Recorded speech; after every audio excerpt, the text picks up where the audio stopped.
சொசைட்டிக்கு நல்லது பண்றதுக்கு அரசியலுக்கு வாங்கடா, கொள்ளை அடிக்கிறது கொலை பண்றதுக்கு கூட அரசியலுக்கு. நண்பா ப்ளீஸ், எப்படி இருக்கிறீங்க? விஜய் டாக்ஸ் 2.0 இது என்னுடைய புது சேனல். இந்த சேனலில் பார்த்தீங்கன்னா உள்ளூரில் இருந்து உலகம் பூரா நடக்கிற விஷயங்களை உங்கள் கையில் கொண்டாந்து சேர்க்கறதுக்கான உன்னதமான சேனலை தான் டிசைன் பண்ணியிருக்கேன். இந்த சேனலை சப்ஸ்கிரைப் பண்ணிவிட்டு பெல் பட்டனை ப்ரெஸ் பண்ணி வச்சுங்க. நான் போடுற வீடியோஸ் டெய்லி உங்களுக்கு வந்து சேரும்.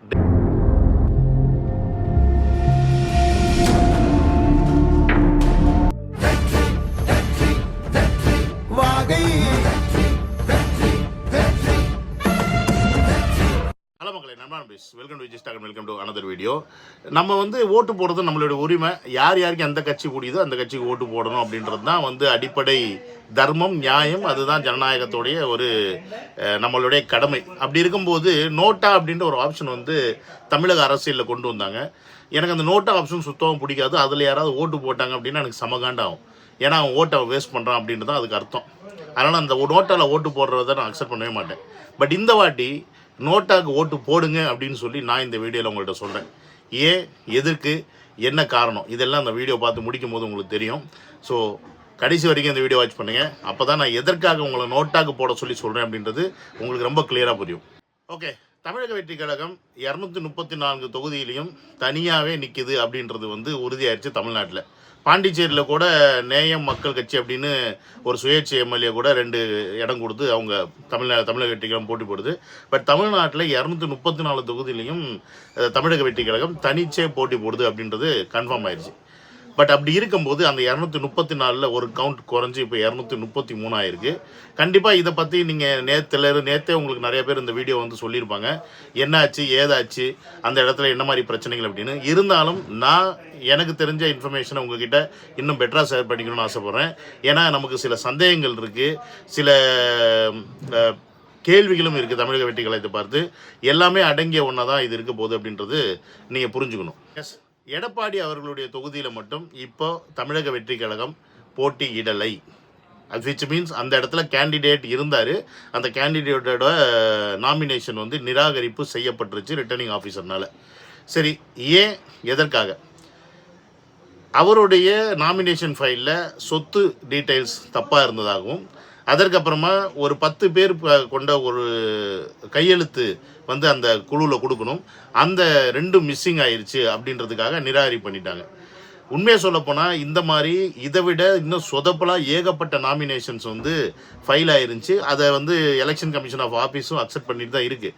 ஆனால் தமிழக வெற்றி கழகத்துக்கு மட்டும் ஏன் இவ்வளோ கேர்ஃபுல்லாக அதை வந்து பார்க்குறாங்க, எதுக்கு அவ்வளோ ஸ்க்ரூட்டினைஸ் பண்ணுறாங்க அப்படின்னா அதற்கு அழுத்தங்கள் தான் காரணம். பல கட்சிகளுடைய அழுத்தங்கள். விஜய் அவர்களுக்கே உங்களுக்கு தெரியும், 3 வாட்டி வந்து பெரம்பூரில் வந்து தாக்கல் பண்ண வச்சுருப்பாங்க. அப்போ விஜய் அவர்களுக்கு அந்த அளவுக்கு அழுத்தம் கொடுத்துருக்காங்க.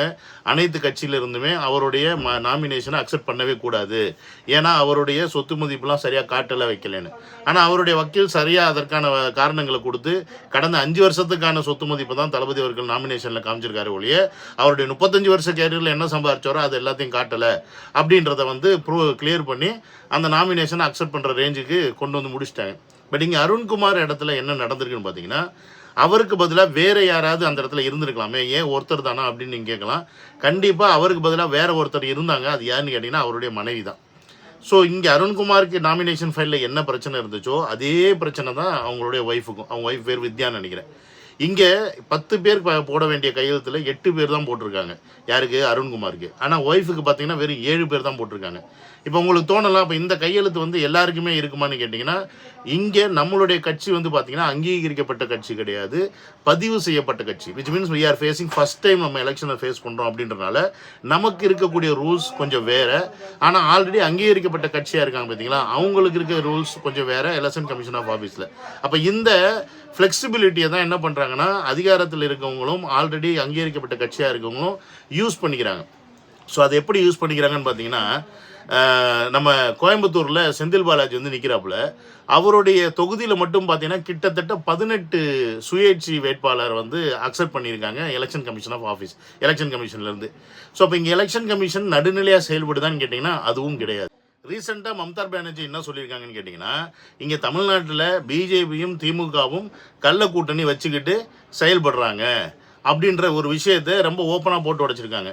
ஏன்னு கேட்டிங்கன்னா, இங்கே அதாவது எங்கெல்லாம் வந்து பிஜேபி வந்து ரூலிங்கில் இருக்கோ அங்கே வந்து வெறும் கம்மியான ஆட்கள் மட்டும்தான், ஒரு 10 பேர் 20 பேர் தான் வந்து சேஞ்ச் பண்ணியிருக்காங்க.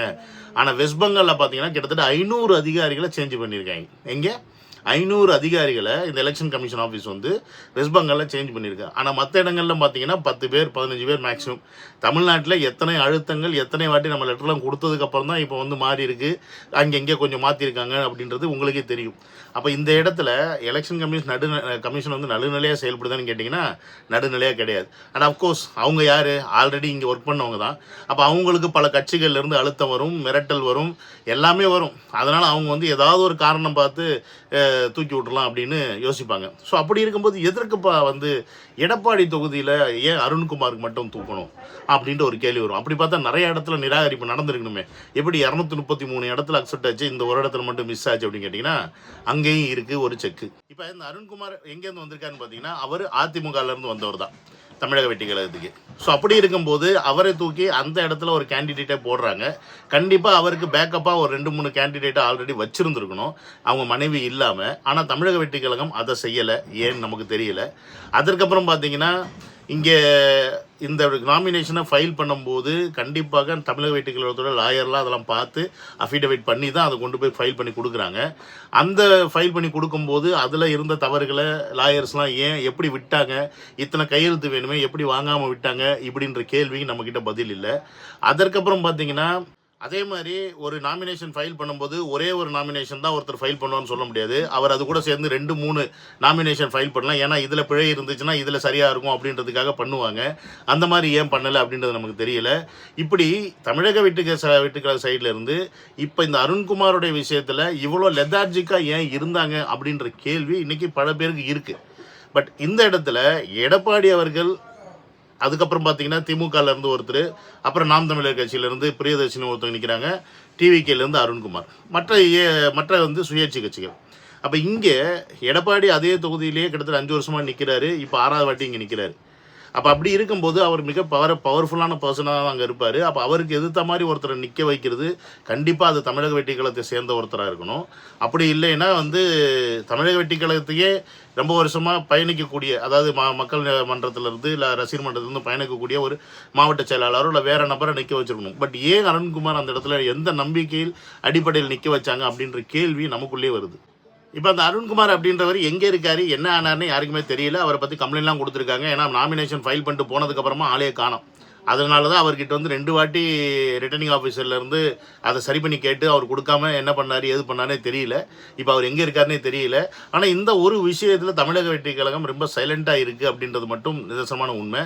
அதற்கான முழு காரணம் என்ன அப்படின்றது நமக்கு சத்தியமாக தெரியல. அது பின்னாடி ஏதாவது ஒரு அரசியல் இருக்கா, இல்லை இந்த எலெக்ஷனுக்கு அப்புறமா அந்த அரசியல் பின்னணியில் ஏதாவது ஒன்று இருக்கா அப்படின்றதும் நம்ம வந்து ஆழ்ந்து கவனிக்க வேண்டிய விஷயமாக தான் நான் பார்க்குறேன். ஸோ இப்போ இந்த எலெக்ஷனில் ஏப்ரல் 23ஆம் தேதி எல்லா தொகுதி மக்களும் போய் டிவிகேக்கு ஓட்டு போடுவாங்க விசில் சின்னத்தில். தமிழ்நாட்டில் இருக்கக்கூடிய ஒரே ஒரு கட்சி ஒரே ஒரு தொகுதியில் மட்டும் போட முடியாது அப்படின்னா அது எடப்பாடி தொகுதி தான். இப்போ இந்த எடப்பாடி தொகுதியில் இருக்கக்கூடிய தமிழக வெற்றி கழக தொண்டர்கள், நண்பர்கள், ரசிகர்கள், அப்புறம் வந்து உறவுகள் எப்படி வேணால் வச்சுக்கலாம். இவங்கெல்லாம் இப்போ யாருக்கு ஓட்டு போடுறது? இப்போ அதிமுக ஓட்டு போடுறதா, திமுக ஓட்டு போடுறதா, இல்லை சுயேட்சைக்கு வெட்டு போடுறதா அப்படின்ற கேள்வி வந்துடும். இப்போ இங்கே வந்து விஜய் அவர்களோ இல்லை தமிழக வெற்றி கழகமோ நீங்கள் வந்து அதிமுக ஆதரித்து ஓட்டு போடுங்கன்னு சொல்ல முடியாது. அதே மாதிரி இங்கே திமுக ஆதரித்து ஓட்டு போடுங்கன்னு சொல்ல முடியாது. இல்லை ஓட்டே போடாதீங்க அப்படின்னு சொன்னாலும் அது ஜனநாயகத்துக்கு எதிரானது. அப்போ இவங்க எங்கேயாவது இடத்துல ஓட்டு போட்டு தான் ஆகணும். அதே மாதிரி அந்த தொகுதியில் தமிழக வெற்றி கழகத்துக்கு பிரச்சாரம் பண்ணியோ இல்லை போஸ்ட் ஓட்டியோ ஒன்றும் ஆக போகிறது கிடையாது. அப்போ அந்த மக்கள் வந்து ஓரளவுக்கு ஓகே, பக்கத்து தொகுதியில் போய் நம்ம வந்து அவங்க கூட சேர்ந்து பிரச்சாரம் பண்ணுவோம் அப்படின்ற மனநிலைமைக்கு வந்தாலும் இந்த ஓட்டு போடும்போது எங்கே போடுறது அப்படின்ற ஒரு கொஸ்டின் வந்துடும். நான் ஒரே ஒரு விஷயம் மட்டும் உங்ககிட்ட சொல்லிக்கிறேன், அதை மட்டும் நல்லா மைண்டில் ஏற்றிக்கிங்க. நான் ஆரம்பத்தில் சொன்னேன் நோட்டாக்கு ஏன் போடக்கூடாது அப்படின்னு. நோட்டாவில் நீங்கள் மெஜாரிட்டியான ஓட்டு போட்டால் கூட யார் அந்த இடத்துல மனுஷனாக நிற்கிறாங்களோ அந்த நபர்களுக்கு யார் எந்த நபர் வந்து இப்போ 2 நபர் இருக்காங்க, டிஎம்கே ஏடிஎம்கே நோட்டா இருக்குன்னு வச்சுக்கோங்க. இப்போ ஏடிஎம்கே டிஎம்கே ஓடுக நீங்கள் நோட்டாவுக்கு அதிகமாகவே ஓட்டு வந்திருந்தாலும் ஒன்று ஏடிஎம்கேவோ இல்லை டிஎம்கேவோ இது 2த்தில் எது அதிகமாக வாங்குதோ அந்த நபர் தான் அந்த தொகுதியில் எம்எல்ஏ ஆக போகிறாரு. நோட்டா கனாட் பி எம்எல்ஏ அப்படின்ற இந்த பாயிண்ட்டை நல்லா கிளியராக புரிஞ்சுங்க. ஸோ இங்கே தமிழக வெற்றி கழகத்துடைய சப்போர்ட் எவ்வளோ அப்படின்னு நம்ம வந்து இந்த தமிழ்நாட்டுக்கு காட்டணும், இல்லை இந்த அரசியல்வாதிகளுக்கு காட்டணும், இல்லை ஏடிஎம்கே திமுக காட்டணும் அப்படின்னா நீங்கள் இப்போ செய்ய வேண்டியது என்னென்னு பார்த்தீங்கன்னா நோட்டாக்கு ஓட்டு போடுறது தான். உதாரணத்துக்கு இப்போ அந்த தொகுதியில் மொத்தமாக ஒரு 1.5 லட்சம் பேர் ஓட்டு இருக்குன்னு வச்சுக்கோங்க, இல்லை ஒரு 2 லட்சம் பேர் ஓட்டு இருக்குன்னு வச்சுக்கோங்களேன். இதில் கிட்டத்தட்ட 1 லட்சம் பேருக்கு மேலே நோட்டால் விழுந்து 50,000 திமுகக்கு, 30,000 அதிமுகக்கு, ஒரு 10,000 நாம் தமிழருக்கு, மீதி சில்லற மற்ற சுயேட்சைக்கு போனால் கூட இதில் எது 50,000 வாங்குதோ அந்த ஒரு கட்சி தான் அந்த கட்சியோட ஆள் தான் எம்எல்ஏ ஆக போகிறாரு அப்படின்றத நீங்கள் புரிஞ்சுக்கணும். ஆனால் அந்த தொகுதியில் நோட்டா எவ்வளோ வருது? இப்போ 1 லட்சம் ஓட்டு நோட்டாக்கு வந்துச்சு அப்படின்னா அந்த ஓட்டு அது விஜய் அவர்களுக்கான ஓட்டு அப்படின்றத நம்ம வந்து புரிஞ்சுக்க முடியும். ஸோ இந்த எலெக்ஷனை பொறுத்த வரைக்கும் தமிழக வெற்றி கழகத்துடைய ஓட் பேங்க் எவ்வளோ அப்படின்றது ரொம்ப கிளியராக தெரியக்கூடிய ஒரு இடம் தெரிய போகுது அப்படின்றதுல மாட்டுக்கிறது கிடையாது. ஏன்னு கேட்டிங்கன்னா 234 தொகுதியிலுமே விஜய் அவர்கள் தனியாக கேண்டிடேட் போட்டிருக்காரு. ஸோ அப்படின்னும் போது அந்த ஒவ்வொரு தொகுதியிலுமே விழுகிற ஓட்டு எல்லாமே நமக்கு அக்யூமுலேட் ஆகி இத்தனை % ஓட்டு அப்படின்றது நமக்கு கன்ஃபார்ம் ஆயிரும். அதில் எத்தனை தொகுதியில் எம்எல்ஏ ஜெயிக்கல அதெல்லாம் 2வது விஷயம்னு வச்சுக்கோங்க. பட் ஓட்டோடைய இந்த குவான்டிட்டி நமக்கு தெரிஞ்சிடும். ஸோ இதில் எங்கே மிஸ் ஆகுதுன்னா நமக்கு அந்த எடப்பாடி தொகுதி மட்டும்தான் மிஸ் ஆகுது. ஸோ அந்த தொகுதியிலையும் நீங்கள் நோட்டாக்கு போட்டிங்க அப்படின்னா அதோட வேல்யூவேஷனை எடுத்து நம்ம ஆட் பண்ணிக்கிட்டோம் அப்படின்னா நமக்கு அந்த தொகுதியும் சேர்த்து ஒரு கவுண்ட் கிடைச்சிரும். ஹலோ நண்பன் மிஸ், எப்படி இருக்கிறீங்க? உங்கள் எல்லாருமே தெரியும் நான் வந்து அரபு நாட்டில் தான் இந்த வீடியோஸ்லாம் போட்டுட்ருக்கேன்னு. உங்களுக்கு இப்போ அரபு நாட்டோட சுச்சுவேஷன்ஸ் எல்லாமே தெரியும். ஏன்னா ஈரான் இஸ்ரேல் வார்னால பல பேர் இங்கே வந்து வேலை இழந்திருக்காங்க, வேலையை விட்டு ஊருக்கு போயிருக்காங்க. ஸோ வேலை இல்லாமல் இங்கேயே நிறைய பேர் இருக்கிறாங்க. ஸோ அப்படி ஒரு சூழலில் தான் நானும் இருக்கிறேன். கடந்த 2 மாதமாச்சு எனக்கு வேலை போய். ஸோ முடிஞ்சுன்னா உங்களால் இந்த QR கோட் யூஸ் பண்ணி உங்களால் முடிஞ்ச சப்போர்ட்டை நீங்கள் எனக்கு செய்யுங்க. ஸோ அப்போ இந்த இடத்துல தமிழக வெற்றிகளும் போட்டியே போட முடியாதான்னு கேட்டிங்கன்னா இப்போ நம்மளுடைய கேண்டிடேட் வச்சு போடுவ வாய்ப்பே கிடையாது. ஏன்னா எல்லாமே முடிஞ்சு போச்சு டைம் எல்லாம். இனி வந்து நம்ம புது ஆளை நிறுத்திலாம் போட முடியாது.